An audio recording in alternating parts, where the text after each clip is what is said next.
جی سامعین السلام علیکم. سامعین آج ہمارے ساتھ اسٹوڈیوز میں موجود ہیں ڈاکٹر انجم جلال صاحب.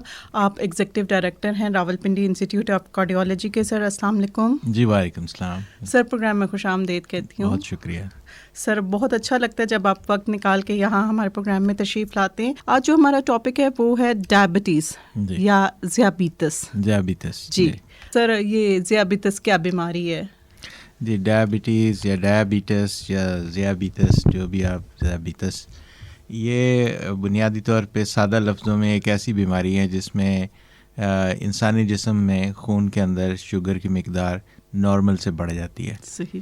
اس کی ہر ایک انسان میں ایک خاص لمٹ ہے, اس سے زیادہ شوگر نہیں ہونی چاہیے. جی. اگر اس سے زیادہ ہو تو وہ شوگر جو ہے وہ نقصان دہ ہے, وہ مختلف اعضاء کو نقصان پہنچاتی ہے.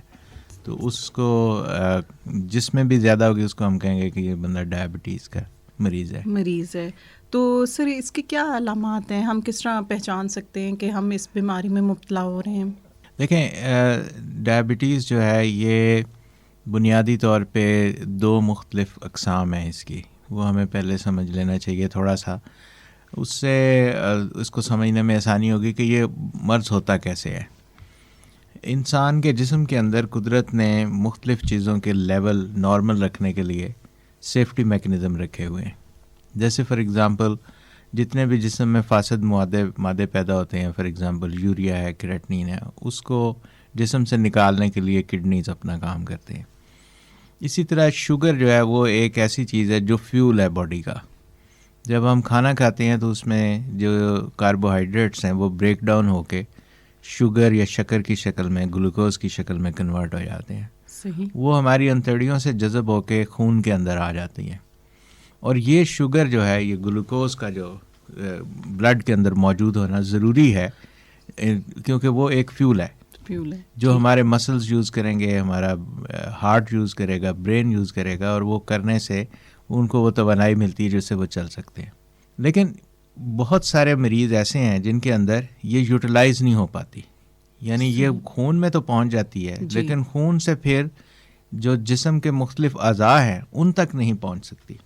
ٹھیک. اور ان کی مقدار پھر خون کے اندر بڑھنی شروع ہو جاتی ہے کیونکہ وہ یوٹیلائز نہیں ہو رہی. جی. یہ جو عمل ہے اس کو ہم کہتے ہیں کہ اس بندے کو شوگر ہو رہی ہے, کیونکہ اس کا بلڈ کے اندر شوگر کا لیول بڑھ گیا ہے. بلڈ سے جسم کے اعضاء کے خلیوں کے اندر تک پہنچانے کے لیے ایک ہارمون باڈی جو ہے وہ سیکریٹ کرتی ہے جسے انسولین کہتے ہیں. جی. یہ سارے کا سارا پرابلم انسولین سے ریلیٹڈ ہے. اس کی کمی بیشی کی وجہ سے یہ سارے مسائل پیدا ہوتے ہیں. تو یعنی ہم یہ کہہ سکتے ہیں کہ انسولین کا بہت بڑا کردار ہے ہماری باڈی میں شوگر کو مینٹین کرنے میں. ایگزیکٹلی, آپ نے بالکل صحیح سمرائز کیا. اور ہر وہ انسان جس کے اندر انسولین بننی کم ہو جائے جی یا نہ بنے, اس کو پھر ڈائبٹیز کا مرض ہو جاتا ہے. اور اسی وجہ سے اس کو دو طرح سے ہم دو اقسام میں ڈیوائڈ کر دیتے ہیں. ایک وہ ہے جن میں انسان کے اندر انسولین کی پیدائش ہی ختم ہو جاتی ہے, اس کو ہم ٹائپ 1 ڈائبٹیز کہتے ہیں. یہ عام طور پہ بچوں میں ہی ظاہر ہو جاتی ہے کیونکہ یہ قدرتی طور پہ ہوتی ہے. صحیح. دوسری وہ ہے جو وقت کے ساتھ ساتھ انسولین کی مقدار اس کی ضرورت سے کم ہو جاتی ہے. اس کی دو وجہ ہو سکتی ہے. ایک تو یہ ہے کہ وہ کم بن رہی ہے, لیکن ایک وجہ یہ بھی ہے کہ وہ باڈی تو اپنے حساب سے بنا رہی ہے لیکن باڈی کا سائز یعنی ویٹ اتنا زیادہ ہو گیا کہ وہ ناکافی ہو گئی ہے. یہ ٹائپ 2 ڈائبٹیز ہے جو عام طور پہ ہمارے معاشرے میں سب سے زیادہ کامن ہے, اور بالعموم یہ لیٹ 40s میں اس کی ارلی علامتیں جو ہیں وہ ظاہر ہونا شروع ہوتی ہیں, اور عام طور پہ یہ 50-60 کی عمر تک پہنچتے پوری طرح سے ظاہر ہوتی ہے. سر اگر آپ سے میں یہ سوال کروں کہ ہمارے معاشرے میں تو میں ہر دوسرے بندے کو سنتی ہوں کہ ڈائبٹیز کا مرض جو ہے لاحق ہے, کیا ریشیو ہوگی ٹائپ 1 کی اور ٹائپ 2 کی ہمارے معاشرے میں؟ ٹائپ 1 تو کم ہے, ٹائپ 1 تو کم ہے, اس کی ایگزیکٹ فگرز تو میں بتا نہیں سکتا, لیکن اوور آل سارے جو ڈائبٹیز کے پیشنٹس ہیں یہ تقریباً اب 20%, 18 to 20% کو ٹچ کرنا شروع ہو گئے ہیں, اور اگر اس کو نہ روکا تو بہت جلد ہم 30% سے زیادہ چلے جائیں گے پاپولیشن کے اندر. تو یہ کافی ہائی انسیڈنس ہے ہمارے معاشرے میں. بالکل. اور اس سے ریلیٹڈ بیماریاں بھی بہت زیادہ ہیں جو ہمارے معاشرے میں لوگوں کو ہو جاتی ہیں ذیابیطس ہونے کے بعد. اس میں آپ نے سوال جو کیا تھا وہ تھا کہ اس کا ایک آدمی کو پتہ کیسے چلے گا اسے ڈائبٹیز ہو رہی ہے. جیسے ہم نے لاسٹ ٹائم کہا نا کہ بلڈ پریشر ایک سائلنٹ کلر ہے، ایک لمبے عرصے تک لوگوں کو پتہ نہیں چلتا کہ ان کا بلڈ پریشر ہائی ہے. اسی طرح ڈائبٹیز کا بھی بہت عرصے تک لوگوں کو اندازہ نہیں ہوتا کہ وہ اس مرض کی طرف آہستہ آہستہ بڑھ رہے ہیں. لہٰذا ہم یہ کہتے ہیں کہ کچھ لوگ ایسے ہیں جو ان میں ابھی پوری طرح سے ڈائبٹیز ہوئی تو نہیں، لیکن ان میں رجحان پایا جاتا ہے، اور اگر انہوں نے کنٹرول نہ کیا تو ان کو ڈائبٹیز ہو جائے گی. اور ڈائبٹیز کا جو رجحان پایا جانا ہے اس کو ہم اپنی میڈیکل ٹرم میں کہتے ہیں کہ وہ پری ڈائبیٹکس ہیں. یعنی وہ اب اس زینے کے اوپر انہوں نے اس سیڑھی پہ پہلا قدم رکھ دیا ہے، اور اگر وہ اپنی طور طریقے چینج کر کے واپس نہ مڑے تو یقیناً اب وہ ڈائبٹیز کی طرف جا رہے ہیں. بالکل. تو اس کا جو بڑے سٹل قسم کے ارلی سائنز ہیں، ان میں سے خاص طور پہ جو زیادہ لوگ محسوس کرتے ہیں وہ ایک عمومی طور پہ کمزوری محسوس کرنا آل دا ٹائم، سستی، نیند آئی رہنا، اور اس کے ساتھ ساتھ تھکاوٹ کا بہت زیادہ ان کو فیلنگ ہوتی ہے. یہ بہت ارلی سائنز ہیں، ان کو لوگ اکثر اگنور کر دیتے ہیں، سمجھتے ہیں کہ شاید یہ کام کی زیادتی کی وجہ سے ہے یا کوئی اور اس طرح کی ریزن ہے. اس کے بعد اگلی سٹیج میں آہستہ آہستہ لوگ جو ہیں وہ محسوس کرتے ہیں کسی کی آئی سائٹ میں ہلکی سی چینج آنی شروع ہو جاتی ہے، کبھی ٹھیک نظر آ رہا ہے کبھی نہیں آ رہا، اور شوگر کا لیول پرسسٹنٹلی بڑھنا شروع ہو جائے تو اکثر یہ ہوتا ہے کہ ان کے ہاتھ پاؤں میں جلن شروع ہو گئی. یا کئی پیشنٹس ایسے ہیں جن کو بار بار پیشاب آنا شروع ہو جاتا ہے اور ان کو جانا پڑتا ہے واش روم. اس کے ساتھ ہی اکثر لوگوں کو بہت زیادہ محسوس ہوتا ہے کہ ان کی ویٹ جو ہے وہ تو فال ہونا شروع ہوا ہے باوجود اس کے کہ وہ کھانا وغیرہ پورا کھا رہے ہیں. یا یہ کہ ان کی بھوک جو ہے نا وہ لگی رہتی ہے ہر وقت تھوڑی تھوڑی. تو یہ ارلی سائنز ہیں جس کے اوپر بندے کو فوری طور پہ شروع کرنا چاہیے اپنا چیک اپ جو ہے، صحیح توجہ دینی شروع کرنی چاہیے کہ خدا نہ خواستہ کہیں شوگر تو نہیں ہو رہی. اگر اس سٹیج پہ بھی آدمی اپنے آپ کو ڈائگنوز نہیں کرتا تو پھر اس کے بعد اس کی جو پیچیدگیاں ہیں وہ ظاہر ہونی شروع ہو جاتی ہیں، اور وہ اکثر ارریورسیبل ہیں. اس سٹیج تک جانے سے پہلے ہمیں علاج کی طرف ضرور جانا چاہیے. اور چونکہ ہم نے سٹارٹ اسی لیے کیا تھا کہ یہ ایک بڑا رسک فیکٹر ہے ہارٹ کی ڈیزیزز کا، کیونکہ یہ پوری باڈی کی خون کی شریانوں کو متاثر کرتی ہے، اور اس کے نتیجے میں پھر آنکھوں کے اندر جو ہے نقص پیدا ہوتا ہے بینائی میں، اس سے ہارٹ اٹیکس ہوتے ہیں، سٹروک ہوتا ہے، اور بہت سارے ڈائبٹیز کے پیشنٹس جو ہیں ان کے پاؤں میں زخم ٹھیک نہیں ہوتے، اور کئی لوگوں کو خدا نخواستہ جو ہے پاؤں کٹوانے تک پڑ جاتے ہیں. تو وہ پیچیدگی جو ہے وہ اس سے پہلے آنا، ڈائگنوز کرنا اور اس کا علاج کرنا ضروری ہے. سامعین، آج ہمارے ساتھ اسٹوڈیوز میں موجود ہیں ڈاکٹر انجم جلال صاحب. آپ ایگزیکٹو ڈائریکٹر ہیں راولپنڈی انسٹیٹیوٹ آف کارڈیولوجی کے. آج جس موضوع پہ ڈاکٹر صاحب سے ہم گفتگو کریں وہ ہے ڈائبٹیز، ذیابیطس یا شوگر جسے عام الفاظ میں کہا جاتا ہے.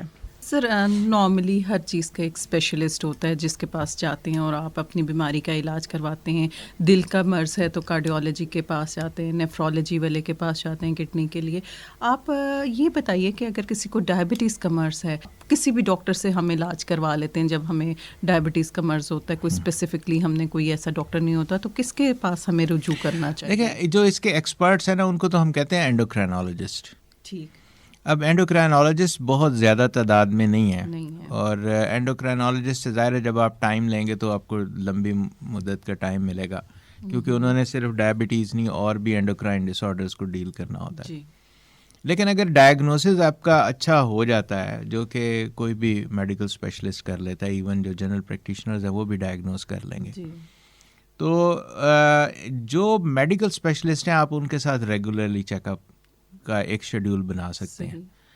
یہ تو ایک بات ہے جو ہم کہہ رہے ہیں کہ بنیادی طور پہ تشخیص اور کمپلیکیشنز کو آئیڈینٹیفائی کرنے کے لیے آپ کو ایک ایکسپرٹ فزیشین کی ضرورت ہے، جو میڈیکل اسپیشلسٹ ہو یا اینڈوکرائنالوجسٹ ہو. فالو اپ کے لیے آپ کا اپنا جی پی جو ہے وہ بھی کافی ہے. ایک دفعہ اگر آپ نے اسپیشلسٹ کو مل کے اس سے تشخیص کروا لی اور نسخہ بھی تجویز کروا لیا، تو پھر ڈے ٹو ڈے مینجمنٹ میں وہ آپ کو آپ کا جی پی جو ہے وہ جنرل پریکٹیشنر جو ہے وہ ہیلپ کر سکتا ہے کہ کون سی دوائی کی ڈوز کم کرنی ہے یا کون سی دوائی کی ڈوز زیادہ کرنی ہے. اس کے ہونے کی کیا وجوہات ہوتی ہیں؟ آپ نے یہ تو بتا دیا کہ ٹائپس اس کی ہوتی ہیں، آپ نے یہ بھی ذکر کیا، لیکن کوئی ایسی اسپیسیفائڈ وجوہات ان کے علاوہ بھی آپ جن کا ذکر کرنا چاہیں؟ ایز سچ ایسی نہیں ہے، کیونکہ یہ کمپلیکس باڈی کے اندر میکنزم ہے. جو انسولین پروڈیوس ہوتی ہے پینکریاز سے، تو پینکریاز جو ہے وہ ایک گلینڈ ہے جو پیٹ کے اندر ہے. اس کے جب انسولین بنانے والے سیل ڈیمیج ہونا شروع ہو جائیں تو اس کی وجہ سے پھر جو ہے شوگر کا مرض ہو جاتا ہے، ذیابیطس جو ہے. ایک تو میں نے بتایا پیدائشی نقص ہے کہ جو شروع میں ہی وہ پینکریاٹک سیلز ہی کام ہے جہاں سے انسولین بننی ہے. زیادہ تر میں نے بتایا وہ مس میچ کی وجہ سے کہ باڈی سائز زیادہ ہے، انسولین کم بن رہی ہے، یا ایسا مطلب معاملہ ہو گیا کہ انسولین بن تو رہی ہے، وہ اثر نہیں کر رہی ہے اپنے ٹارگٹ پہ جا کے. تو یہ چیزیں جو ہیں یہ زیادہ تر پاپولیشن میں ایسے ہی ہے، اور اس کی بڑی وجہ ویٹ کا بڑھنا اور لیک آف ایکسرسائز ہے. اس کے ساتھ لوگ اکثر یہ سمجھتے ہیں کہ شاید زیادہ شوگر کھانے کی وجہ سے ہو گئی ہے. ہم شوگر منع کرتے ہیں کیونکہ جب ایک بندے کو مرض ہو گیا تو اس کا شوگر کا لیول نیچے لانے کے لیے ضروری ہے کہ اس کو شوگر جو ریفائنڈ شوگر ہے وہ کنزیوم نہ کرے تاکہ اس کا بلڈ لیول جو ہے وہ نیچے رہے. ایسا نہیں ہے کہ اگر آپ کسی شخص کو ریگولرلی بہت زیادہ شوگر دینی شروع کر دیں تو اسے شوگر کا مرض ہو جائے گا. اس سے شوگر زیادہ کھانے سے وہ ڈیفینیٹلی اس کا ویٹ بڑھے گا اور بعد میں ایک لمبے عرصے کے بعد یہ ہوگا. یہ نہیں ہے کہ آج اگر اس نے زیادہ شوگر استعمال کر لی ہے تو اس کو ذیابیطس کا مرض ہو جائے گا. ٹھیک ہے، اس سے پیچیدگیاں بڑھتی چلی جاتی ہیں شوگر کے استعمال سے. ڈاکٹر صاحب یہ لوگ کہتے ہیں کہ چینی آپ ریپلیس کریں گڑ اور شکر سے تو یہ بہتر ہے. کیا ڈائبٹیز کا ڈائریکٹلی جس طرح آپ پہلے بتا چکے کہ انسولین سے تعلق ہے، تو کیا ان کا کوئی کنسرن ہے؟ لوگ سوچتے ہیں کہ ہم شکر کھا لیں گے تو شاید ہمیں اس طرح سے جو ہے اثر نہیں کرے گی شوگر، اور یہ وہ سارے غلط کانسیپٹس ہیں. جیسے میں نے ابھی بتایا کہ ایک تو یہ ہے کہ شاید شوگر کھانے سے ڈائبٹیز ہو جاتی ہے، لیکن جب کوئی بھی بندہ جو ڈائبٹیز کا پیشنٹ ہے اس کے لیے شکر کسی بھی فارم میں ہو وہ سیف نہیں ہے. وہ سیف نہیں ہے، اسے نہیں استعمال کرنی. یہ اس غلط فہمی میں نہیں پڑنا چاہیے کہ شاید براؤن شوگر سے کم ہوگی، یہ شکر کھانے سے کم ہوگی، یا گڑ کھانے سے شاید شوگر نہ ہو. جب بھی آپ اپنی ضرورت سے زیادہ کنزیوم کریں گے تو بلڈ میں شوگر لیول بڑھے گا. اور ڈاکٹر صاحب کچھ مارکیٹ میں ایسی شوگر بھی اویلیبل ہیں مختلف کمپنیز کی، تو ڈاکٹر صاحب کیا ان کے استعمال صحیح ہے؟ جتنے آپ غالباً بات کر رہے ہیں کہ جو سویٹنرز ہیں، آرٹیفیشل سویٹنرز جو ہیں مختلف قسم کے ہیں، اور وقتاً فوقتاً ان میں نئے ایڈ ہوئے ہیں، اور ہر دفعہ جب کوئی نیا سویٹنر آتا ہے تو اس کے ساتھ ایک لمبی اس کی تعریفی جو ہے وہ اسناد آ جاتی ہے کہ جی یہ بہت سیف ہے، یہ پہلے سے بہت بہتر ہے. میں آپ کو اپنے سننے والوں کو سب کو ایک ہی گزارش کروں گا کہ اپنا ٹیسٹ چینج کریں. اگر وہ اس طرح کے دھوکے میں پڑے رہیں گے کہ اپنا ٹیسٹ چینج کیے بغیر آرٹیفیشل شوگر کنزیوم کریں گے تو ان کے اندر شوگر کو کنٹرول کرنے کی صلاحیت کبھی پیدا نہیں ہوگی. صحیح. ایک دفعہ اگر آپ شوگر کا استعمال کم کر دیں اور آہستہ آہستہ اس لیول پہ آ جائیں کہ جو قدرتی طور پہ مختلف چیزوں میں شوگر ہے صرف وہی آپ کنزیوم کریں، تو پھر آپ کا ڈسٹیسٹ ڈیولپ ہو جائے گا میٹھے کی طرف. صحیح. پھر آپ ایک نارمل زندگی گزارنی شروع کریں گے، کیونکہ ایکسیسو جو شوگر کی کنزمپشن ہے یہ نارمل ہماری انسانوں کی زندگی کا حصہ نہیں ہونا چاہیے. بالکل صحیح کہا. اور یہ جو شوگر ہے ہماری روٹی میں بھی پائی جاتی ہے، ہم جو فروٹس لیتے ہیں ان میں بھی شوگر پائی جاتی ہے. تو سر اگر میں ان فروٹس کے حوالے سے بات کروں اور روٹی کے حوالے سے بات کروں تو کیا یہ ہماری وہ ضروریات پوری کرتی ہیں، غذائی ضرورت پوری کرتی ہیں؟ ایک جو نارمل آدمی ہے، اگر ہم ایک شوگر پیشنٹ کو نہیں لیتے تو کیا یہ ان کا استعمال سیف ہے؟ بالکل. اگر آپ کوئی بھی بندہ اگر طے کر لے کہ میں نے خود سے چینی ایڈ نہیں کرنی اپنے کسی بھی کھانے کے اندر، تو وہ ایک بالکل نارمل زندگی گزار سکتا ہے. جتنی باڈی کو ضرورت ہے وہ اسے روٹین کی خوراک میں سے مکمل طور پہ ملتی رہے گی، اس کو اس سے زیادہ کی ضرورت ہی نہیں ہے. جی ڈاکٹر صاحب اکثر کہا جاتا ہے یہ جو ڈائبٹیز کا مرض ہے یہ موروثی ہوتا ہے، پیرنٹس کی طرف سے آتا ہے، تو آپ اس کے بارے میں رہنمائی کریں. جی بالکل ہے، ٹینڈنسی ہوتی ہے، اور جتنے بھی ڈائبٹیز کے پیشنٹس ہیں ان میں سے اکثر میں فرسٹ ڈگری ریلیٹیوز میں بھی پائی جاتی ہے. تو اسی وجہ سے ایڈوائس یہی ہوتی ہے کہ اگر آپ 40 ایئرس کو کراس کر رہے ہیں اور آپ کی فیملی کے اندر ڈائبٹیز کا مرض ہے تو 2-3 چیزوں کا خیال رکھیں. ایک تو اپنا چیک اپ احتیاطی طور پہ کروا لیں تاکہ ڈائگنوسس جو ہے ارلی ہو سکے خدا نخواستہ اگر ہے. اور نمبر 2 اپنا ہیلتھی لائف سٹائل جو ہے وہ اپنائیں، جس میں ریگولر واک ہلکی ایکسرسائز اور اس کے ساتھ یہ کھانے پینے میں جو پرہیز ہے یہ ضرور کرنا چاہیے اگر آپ کی فیملی میں ہے تو. ڈاکٹر صاحب ایک انسان ہے اس کو شوگر کا مرض ہو گیا اور شوگر بھی ایسی کہ جو کنٹرول نہیں ہو رہی اور اکثر کہا جاتا ہے کہ جی انسولین کا استعمال نہیں کرنا, بہت ارلی سٹیج میں کرنا بڑا خطرناک ہوتا ہے, اس میں کتنی صداقت ہے؟ اس میں صداقت نہیں ہے. یہ دیکھیں علاج کا جو چوائس ہے وہ آپ اپنے ڈاکٹر پہ چھوڑ دیں کہ انہوں نے کس سٹیج کے اوپر آپ کو کون سی دوائی دینی ہے. ڈائبٹیز میں بے پناہ ریسرچ ہوئی ہے اور اس کے بہت سارے جو ہیں علاج مارکیٹ میں اب تک آ چکے ہیں, اور اس میں اچھی بات یہ ہے کہ دنیا ساری کے اندر جو بھی لیٹسٹ ڈیولپمنٹس ہیں وہ تقریباً ساری پاکستان تک بہت جلدی پہنچ جاتی ہیں. یہ نہیں ہے کہ ہم اس کے علاج میں کہیں پیچھے ہوں, ایسا نہیں ہے. ہمارے ایکسپرٹس جتنے بھی ہیں ان کو لیٹسٹ علاج کا بھی پتہ ہوتا ہے, اس کی کمپلیکیشنز کا بھی پتہ ہے, اور دوائیاں بھی اویلیبل ہیں الحمدللہ, سوائے ایک آدھ نئی کسی کلاس آف میڈیسن کے, باقی ساری کی ساری پاکستان میں آسانی سے اویلیبل ہیں. لہٰذا ایک تو آپ ان کے اوپر چھوڑ دیں کہ انہوں نے کون سی ٹیبلٹ یا انسولین کس سٹیج کے اوپر ایڈ کرنی ہے, اس میں ذاتی طور پہ آپ نہ لیں کوئی بھی دلچسپی چوز کرنے میں, وہ آپ نے اپنے فزیشین پہ چھوڑنی ہے. آپ نے جس چیز میں ذاتی طور پہ خاص طور پہ توجہ دینی ہے وہ اپنے شوگر کا چیک اپ ہے کہ وہ جتنا فریکوینٹلی انہوں نے کہا ہے چیک کرنے کے لیے وہ کرنا ہے.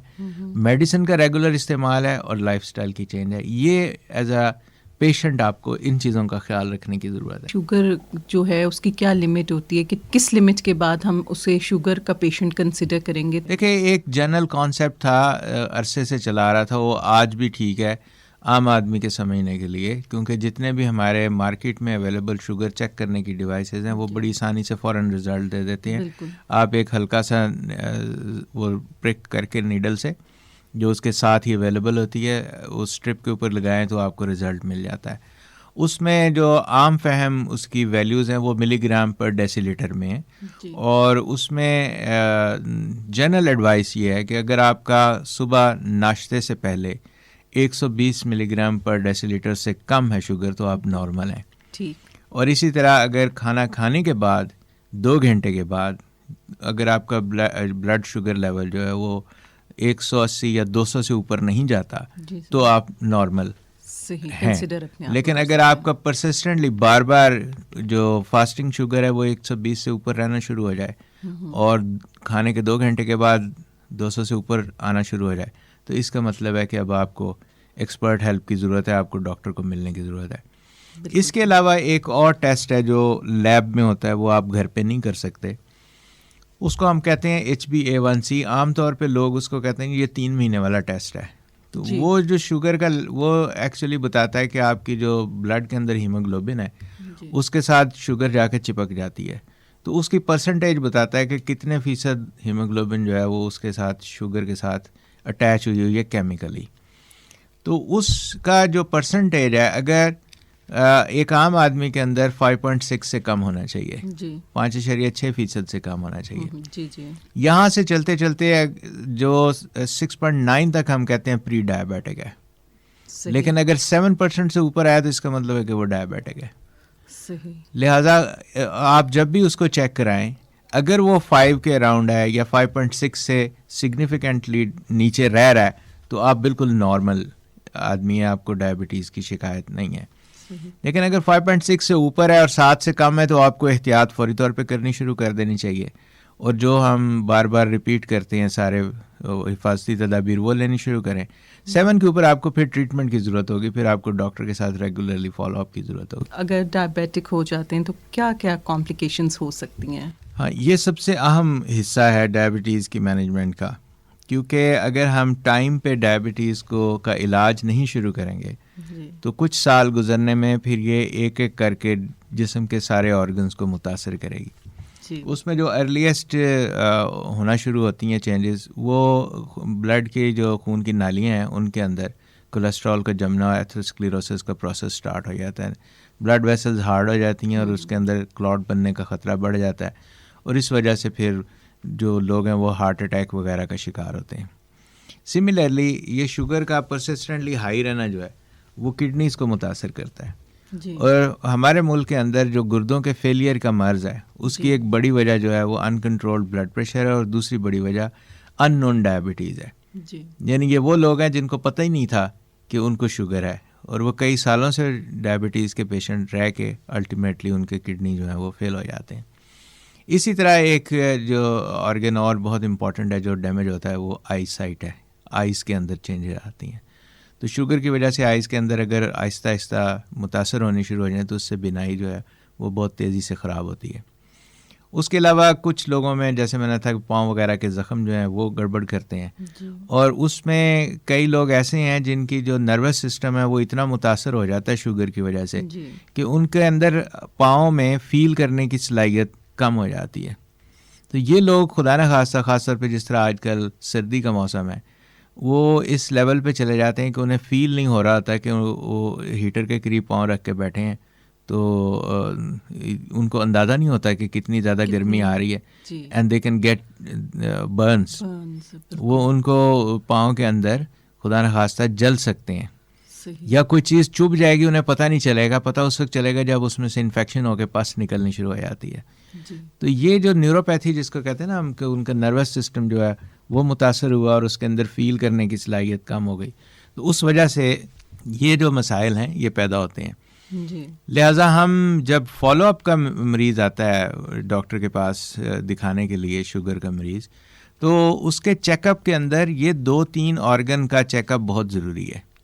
ایک چیز تو ہر ڈاکٹر جو شوگر کے مریض کو فالو اپ میں دیکھے گا وہ ان کے HbA1c یا شوگر کے چارٹ دیکھے گا کہ کتنی رہ رہی ہے بلڈ کے اندر شوگر. دوسری چیز وہ آئی سائٹ ضرور چیک کریں گے، آپتھالموسکوپ کے ذریعے اندر سے ریٹینا جو ہے وہ سال میں 2 دفعہ ہر 6 مہینے کے بعد ضرور دیکھیں گے. تیسرا وہ جب پیشنٹ کو لٹا کے اس کا ایگزامینیشن کرتے ہیں تو اس کے پاؤں کے اندر سینسیشن کو ضرور ٹیسٹ کرتے ہیں کہ کیا اس کے اندر سینسیشنز انٹیکٹ ہیں یا نہیں ہیں. And then of course blood test جو ہے وہ اس کے کڈنیز کے لیے. اس دوران اگر خدا نہ خواستہ یہ اس کی کمپلیکیشنز کی وجہ سے ہارٹ کی ڈیزیز سٹارٹ ہو گئی ہے تو پھر انہیں ECG یا ETT وغیرہ بھی کروانا پڑ سکتا ہے. لہذا یہ بڑی اس کی کمپلیکیشن ہے، اور یہی چیزیں ہم نے شوگر کے مرض کے علاج کے ذریعے پریونٹ کرنی ہے. سامعین، آج ہمارے ساتھ اسٹوڈیوز میں موجود ہیں ڈاکٹر انجم جلال صاحب. آپ ایگزیکٹو ڈائریکٹر ہیں راولپنڈی انسٹیٹیوٹ آف کارڈیولوجی کے. آج جس موضوع پہ ڈاکٹر صاحب سے ہم گفتگو کریں وہ ہے ڈائبٹیز، ذیابیطس یا شوگر جسے عام الفاظ میں کہا جاتا ہے. شوگر ہو گئی، ہم علاج کی طرف بھی آگے رجوع بھی کر لیا ڈاکٹر سے، کس حد تک ممکن ہے کہ ہم اس سے بچ سکتے ہیں اور کتنے سال لائف ایکسپیکٹ کر سکتے ہیں ہم فردر ایک اچھی زندگی؟ ایک میں آپ کو انٹرسٹنگ بات بتاؤں گا کہ اکثر لوگوں کا خیال ہے کہ جب شوگر ہوگی تو اس کے بعد جو لائف سٹائل ہے وہ بالکل بیکار ہو جاتا ہے اور انسان آہستہ آہستہ کمزور ہو جائے گا اور نارمل نہیں رہ سکتا. اس کی ایک بڑی مثال میں آپ کو دیتا ہوں. ہمارے مشہور کرکٹر ہیں وسیم اکرم. جی بالکل. وہ ڈائبیٹک ہیں جی بہت سالوں سے. جی بالکل. اور وہ ریگولرلی انسولین لیتے ہیں اور ہی از لیونگ اے نارمل لائف، اور انہوں نے بہترین کرکٹ کھیلی ہے. بالکل. اس سے زیادہ اور موٹیویشن کیا ہو سکتی ہے؟ اس کے علاوہ بہت سارے اور مشہور لوگ ہیں جو ڈائبیٹک ہیں اور وہ نارمل زندگی گزار رہے ہیں.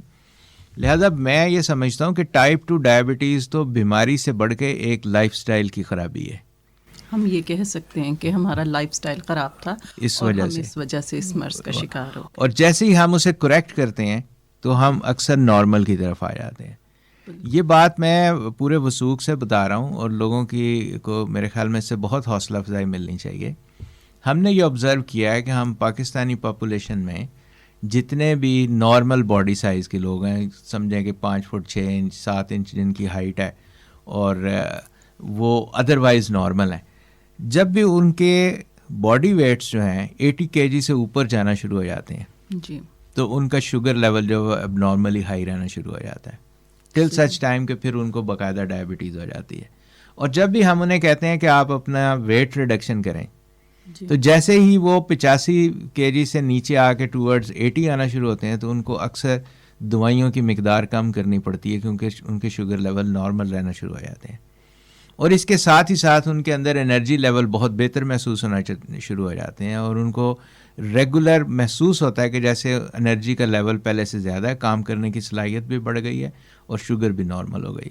تو یہ کوئی ناممکن چیز نہیں ہے, تھوڑی سی ایفرٹ کی ضرورت ہے, کھانے پینے کے اندر جو ہے ہمیں احتیاط کی ضرورت ہے اور ریگولر ایکسرسائز کی ضرورت ہے.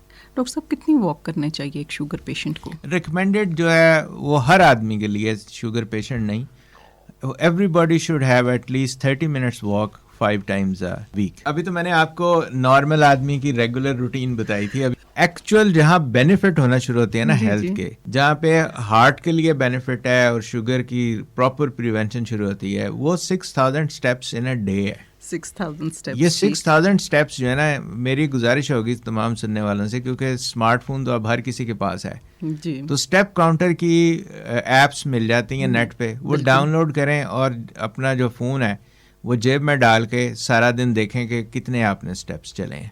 صحیح. ہم لوگ یہ سمجھتے ہیں کہ ہم بہت زیادہ واک کر رہے ہیں, ہم بڑی ایکسرسائز کر رہے ہیں, لیکن جب شام کو آپ اسٹیپ کاؤنٹر کے اوپر دیکھیں گے نا صرف 600 اسٹیپ ہوئے ہیں, تو ایک دفعہ ہوش اڑ جاتے ہیں کہ 6000 اور 600 میں تو بہت فرق ہے.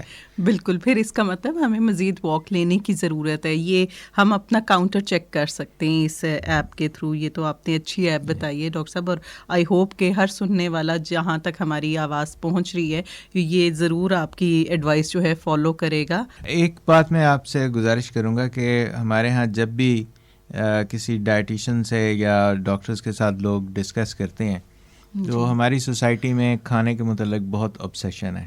جی, لوگ اور کسی چیز کے اوپر غور کریں نہ کریں, خوراک کے بارے میں سوال ضرور کرتے ہیں. انفارچونیٹلی پوچھتے بہت ڈیٹیل سے ہیں لیکن عمل اس کے اوپر بالکل نہیں کرتے. بالکل صحیح کہہ رہے یہ ہیں. ایک ایسا عجیب فنومینا ہے جو ہم ڈیلی دیکھتے ہیں کہ آپ کی جو کنسلٹیشن کا ٹائم ہے اس میں سے 70% خوراک کے بارے میں ہے, اور اس کے اوپر عمل جو ہے وہ 4-5% سے زیادہ نہیں ہوتا. جی, اس میں ایک بڑی ریزن یہ بھی ہے کہ ہمارے ہیلتھ کیئر سے ریلیٹڈ بہت سارے لوگوں کی سائیکولوجیکل جو مجبوریاں ہیں ان کو انڈرسٹینڈ نہیں کر پاتے.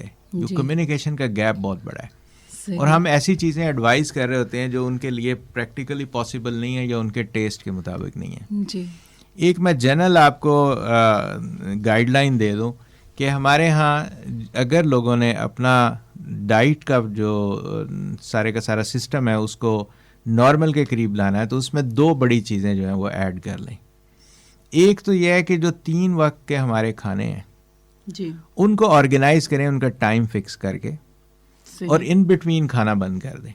ٹھیک, کیونکہ بیشتر جو لوڈ ہمارے اوپر پڑ رہا ہے وہ کھانوں کے درمیان جو ہم ایکسٹرا چیزیں کھا رہے ہیں وہ ان کی وجہ سے ہے. جی, ان میں سے زیادہ خطرناک جو ہیں وہ کولڈ ڈرنکس ہیں, جی, وہ سارے کے سارے جوسز ہیں جن کو لوگ سمجھتے ہیں کہ یہ بہت ہیلتھی ہیں, حالانکہ وہ ایسی ہیلتھی آپشن نہیں ہے. جی, they are full of sugar. جتنے بھی آپ ڈبوں میں بند جوس بازار سے لیتے ہیں ان میں شوگر کی ایک خوفناک مقدار ہے. اور اسی طرح سے بیکری پروڈکٹس ہیں, cake, pastry, biscuits. In between ہم جب بھی یہ کھا رہے ہوتے ہیں تو ہمارا یہ خیال ہوتا ہے کہ شاید اس کی تو مقدار ہی کچھ نہیں ہے, حالانکہ وہ تھوڑی سی مقدار میں ہی بے پناہ کیلوریز دیتے ہیں اور وہ ویٹ کو انکریز کرنے میں ان کا بہت بڑا رول ہے. پرابلم ہے وہ صرف اسی وجہ سے ہے کہ ہم انڈرسٹینڈ نہیں کر پا رہے کہ جو فوڈ ہم کنزیوم کر رہے ہیں اس کی ایکچوئل امپیکٹ کیا ہے. جی, کیونکہ ہمارا جو ٹریڈیشنل خوراک تھی وہ پچھلے 30 سال کے اندر ختم ہو گئی ہے. جی, اس میں بہت ساری جنک فوڈ ایڈ ہو گئی, بہت ساری پروسیسڈ فوڈ ایڈ ہو گئی, پھر فاسٹ فوڈ جتنی بھی ہے وہ اس میں شامل ہوتی گئی. تو لوگوں کو احساس نہیں ہوا کہ وہ نہ جانتے ہوئے کتنا خوفناک چیزیں جو ہیں وہ کنزیوم کر رہے ہیں. جی, سادہ گائیڈ لائنز یہ ہیں کہ آپ کا ناشتہ جو ہے وہ ہمیشہ مناسب ہونا چاہیے, ناشتے میں آپ کمی نہ کریں. ٹھیک, کیونکہ اس کی وجہ سے آپ نے سارا دن چلنا ہے. جی, اور اگر وہ ناشتہ مناسب نہیں ہوگا, آپ کی ریکوائرمنٹ کے مطابق نہیں ہوگا, تو پھر آپ ان بٹوین دا میلز کھانوں کے درمیان الٹی سیدھی چیزیں تھوڑی تھوڑی دیر کے بعد کھاتے رہیں گے. صحیح. اس کو اوائڈ کرنے کا ایک ہی بیسٹ طریقہ ہے کہ صبح گھر سے کام پہ نکلنے سے پہلے ایک مناسب ناشتہ ضرور کریں. اس کے بعد آپ کا دوسرا میل جو ہے وہ دوپہر 1 سے 2 بجے کے درمیان ایک اچھا لنچ بہت ضروری ہے, جس کے اندر بیلنسڈ ساری فوڈ ہو, جس میں کاربوہائیڈریٹس اور کیا کہتے ہیں پروٹینز اور فیٹس, ان کا ایک مناسب کمبینیشن ہو. ہماری ہمیشہ جتنے بھی ایکسپرٹس ہیں ان کی ایڈوائس ہے کہ شام کا کھانا لائٹسٹ ہونا چاہیے, کیونکہ جو رات کے وقت آپ کھانا کھاتے ہیں وہ پھر بعد میں اس طرح سے میٹابولائز نہیں ہوتا, بلکہ باڈی کا انٹرنل میکنزم ہے وہ فیٹس میں کنورٹ ہوتا ہے. صحیح. اور وہ پرابلمس کریٹ کرتا ہے. سر رات کا جو لاسٹ میل ہے ہمیں کتنے بجے لے لینا؟ ہمارے خیال میں 7:30-8 بجے ہمارے ملک کے حساب سے. اس کے بعد کلوز ہو جانا چاہیے. اس کے بعد آپ پانی پی سکتے ہیں جو اگر ضرورت پڑتی ہے. کوشش کریں کہ اس کے بعد پھر ناشتے تک آپ فالتو چیز کوئی نہ کھائیں. But this is again very difficult, اس لیے کہ ہماری ساری پارٹیز آج کل اور سارے شادی بیاہ کے فنکشن رات 10 بجے تک چلتے ہیں. بالکل ایسا ہی ہے. کیا ہم چپاتی کا استعمال ان تینوں اوقات میں کر سکتے ہیں کھانوں میں؟ چپاتی جو ہماری ریفائنڈ ویٹ ہے، جو وائٹ جسے بریڈ کہتے ہیں، یہ بہت اچھی نہیں ہے. شوگر کے پیشنٹس کے لیے تو بالکل اچھی نہیں ہے جی. عام آدمی کے لیے بھی اچھی نہیں ہے جی. کیونکہ یہ ہمارے وزن کے میں اضافے کا باعث بنتی ہے. ٹھیک. اس کو اگر آپ اوائڈ کر سکیں تو بہت ضروری ہے، بہت اچھی بات ہے. لیکن اگر آپ اوائڈ نہیں کر سکتے تو اس کی فارم چینج کرنی پڑے گی. آپ کو یا تو براؤن بریڈ کے اوپر جانا پڑے گا، اور اس سے زیادہ بہتر یہ ہے کہ جس میں ہول گرین ویٹ کے والے جو آپشن ہے وہ استعمال کریں. نہیں ہے تو پھر آپ جو ملٹی گرین ہے اس کی طرف جائیں. ملٹی گرین بہت اچھی ہے. اگر یہ دیکھا یہ گیا نا کہ جو جتنے مختلف گرینز ہیں، فار ایگزامپل چنے کا آٹا ہے، جو کا آٹا ہے اور گندم کا آٹا ہے. ان میں سے جو کا آٹا بہت اچھا ہے، چنے کا بھی مناسب ہے، لیکن جو گندم والا آٹا خاص طور پہ وائٹ جو فلور ہے، یہ سب سے زیادہ اس کا گلائسیمک انڈیکس ہے. یہ شوگر کے لیول کو میکسیمم بڑھاتا ہے اور یہ وزن کو بھی سب سے زیادہ بڑھاتا ہے. صحیح. تو اگر آپ یہ مختلف قسم کے آٹے مکس کر کے اس کی روٹی بناتے ہیں تو وہ کنزیوم بھی کم ہوگی، کھائی بھی کم جائے گی. اس سے پیٹ جو ہے وہ بھی بھرا رہتا ہے اور آپ کو کمی محسوس نہیں ہوتی، بار بار کھانے کی ضرورت نہیں پڑتی. پلس یہ کہ اس سے شوگر لیول ایک دم سے اوپر نہیں جاتے. تو اگر آپ بریڈ کا پورشن کم کر کے کچی سبزیاں، پھل اور سیلڈ جو ہے وہ بڑھا لیں تو ایک نیچرلی آپ کا وزن بھی کم ہونا شروع ہو جاتا ہے اور بلڈ کے اندر جو کولیسٹرول ہے وہ بھی کم ہو جاتا ہے اور شوگر بھی کم ہو جاتی ہے. سر پھل کھانے سے اکثر ہم لیتے ہیں کہ ہم آم بھی کھا رہے ہیں، اور ماشاءاللہ آم ایک تو ہم کنسیڈر ہی نہیں کرتے، وہ تو چکھنے میں بھی شاید نہیں آتا. پھر اسی طرح کیلا ہے، باقی اب آج کل ماشاءاللہ موسمی مالٹے کا موسم ہے، تو ہم بیٹھے ہوتے ہیں جب تو کئی مالٹے اور کئی موسمیاں کھا رہے ہوتے ہیں. تو کیا یہ ایک ہیلدی ایٹیچیوڈ ہے؟ یہ قطعاً ہیلدی ایٹیچیوڈ نہیں ہے. ایک ہی وقت میں بہت زیادہ پھل کنزیوم کرنا قدر ہیلدی ہے. ہمیں تو لگتا ہے نا کہ شاید ہم پھل کھا رہے ہیں، بہت نیوٹریشن ہے اس کی ہوگی اور بہت نیوٹریشیس ویلیو ہوگی اس کی. اس کے بارے میں بتائیے. کوئی بھی چیز ان ایکسیس جو ہے وہ فائدہ مند نہیں ہے، وہ نقصان پہنچاتی ہے. جی. تو یہ سارے جتنے بھی آپ نے پھل مختلف قسم کے بتائے ہیں، یہ تھوڑی مقدار کے اندر چند ان کے جو کاشیں ہیں وہ تو بڑی مناسب چیز ہے. اگر آپ نے تھوڑا سا آم اور تھوڑے سے سیب اور تھوڑا سا جو ہے وہ کنوں کا لے لیا تو وہ تو ٹھیک ہے. لیکن اگر آپ نے کسی بھی ایک کو آپ نے بہت زیادہ کوانٹٹی میں کنزیوم کیا تو پھر وہ نیچرلی ایکسٹرا لوڈ ہے شوگر کا اور وہ نقصان دے گا. اس کے فائدے پھر کم رہ جاتے ہیں. اور ہم جو ان فروٹس کا ہم کہتے ہیں بازار سے ہم نے جوس نہیں خریدا، ہم ان فروٹس کا گھر پہ جوس نکال کے استعمال کرتے ہیں. یہ ایک اور غلط کانسیپٹ ہے، کیونکہ اگر آپ غور کریں کہ ایک کنو جو ہے وہ جب آپ کھاتے ہیں تو تھوڑی دیر کے بعد آپ دوسرا کنو جو ہے نا وہ شاید نہ کھانا پسند کریں اگر اس میں گیپ تھوڑا دے دیں تو. لیکن ایک گلاس جوس کے لیے آپ کو کم از کم 4 سے 5 کنو نچوڑنے پڑیں گے. بالکل ایسے ہی ہے. تو اس کا مطلب یہ ہے کہ وہ آپ کو پتہ بھی نہیں چلے گا کہ آپ نے کتنی زیادہ مقدار میں وہ کنزیوم کر لی ہے، اور وہ آپ کے لیے صحت مند نہیں ہے. اسی لیے جو ایکچوئل ایڈوائس ہے خاص طور پہ ڈائبٹیز کے پیشنٹس کے لیے کہ اگر انہوں نے ضرور پھل کھانا ہے تو وہ جوس کی شکل میں نہ ہو، وہ اس کو بغیر جوس نکالے ویسے کھانے کی کوشش کریں. اور اس کی چند مقدار کم رکھیں. ڈاکٹر صاحب آخر میں چاہوں گی کہ آج کا ایک پیغام جو آپ ہمارے ڈائبٹک پیشنٹس کو دیں. لاسٹ ٹائم جیسے ہم نے کہا تھا کہ سیلف میڈیکیشن سے پرہیز کریں، اور خاص طور پہ میں نے کہا تھا کہ میں دوبارہ ریپیٹ کرتا ہوں کہ بلڈ پریشر کے جب ہائی بلڈ پریشر ہوتا ہے تو لوگ فوراً ٹھک سے پکڑ کے کیپوٹن کی گولی زبان کے نیچے رکھ دیتے ہیں. انتہائی خطرناک ہے. اس سے برین کو ڈیمیج ہو سکتا ہے، فالج ہو سکتا ہے، کڈنی ڈیمیج ہو سکتے ہیں. اسی طرح سے میرا مشورہ یہ ڈائبٹیز کے پیشنٹس کے لیے، اور خاص طور پہ پاکستان کی جو پاپولیشن وہ جو 40+ اب ہو چکے ہیں، ان کے لیے یہی ہے کہ اپنے لائف سٹائل کے اندر ایکسرسائز جو ہے اس کو ایک لازمی جز بنائیں. واک بہت ضروری ہے. اگر ہو سکے تو 6000 اسٹیپس پر ڈے کا ٹارگیٹ جو ہے وہ ڈیلی اچیو کریں. آپ کی جو کیبنٹ ہے گھر کی، فریج کا جو خانہ ہے جس کے اندر دوائیاں رکھتے ہیں، وہ ود ان اے منتھ خالی ہو جائے گا.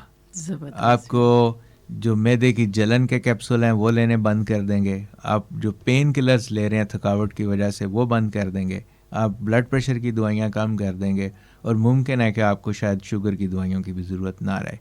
صرف 6000 اسٹیپس پر ڈے کی روٹین جو ہے وہ سختی سے فالو کریں. ڈاکٹر صاحب آپ کی آمد کا بہت شکریہ. بہت خوبصورت پیغام آپ نے ہمارے ایسے پیشنٹس کو دیا جو ڈائبٹیز کا شکار ہیں, اور ماشاءاللہ بہت اچھا, بہت خوبصورت ہمیشہ کی طرح پروگرام ہوا اور بہت انفارمیٹیو تھا یہ پروگرام. میں چاہوں گی کہ ہمارے لسنر جو آج آپ ہمارا یہ پروگرام سن رہے تھے ان سے میں درخواست کروں گی کہ جو آپ نے ایڈوائس ان کو کی چیزیں ان کو ایز اٹ از فالو کریں, تاکہ جو ہم لوگوں نے اپنے آپ کو ایک مشکل میں ڈال دیا اور ہماری زندگی جو ہے ایک مشکل کا شکار ہو گئی ہے, ہم اس سے بچ سکیں. ہم اپنے گھر والوں کے لیے بھی بعض اوقات پریشانی کا باعث بن رہے ہوتے ہیں, ہم اپنے لیے تو بن ہی رہے ہوتے ہیں, لیکن ساتھ والے لوگوں کو بھی ہم ان کی زندگیوں کو بھی متاثر کر رہے ہوتے ہیں. تو ان ایڈوائس کو فالو کر کے ہم ان چیزوں سے بچ سکتے ہیں. جی سامعین بہت شکریہ. سامعین ہمارے ساتھ ڈاکٹر انجم جلال صاحب موجود تھے. آپ ایگزیکٹو ڈائریکٹر ہیں راولپنڈی انسٹیٹیوٹ آف کارڈیولوجی کے, اور آپ کارڈک سرجن ہیں ماشاءاللہ, اور ہمارے ساتھ ہمیشہ پروگرام میں جمعرات کو شامل ہوتے ہیں. ڈاکٹر صاحب آپ کا بہت شکریہ. Thank you very much. السلام علیکم.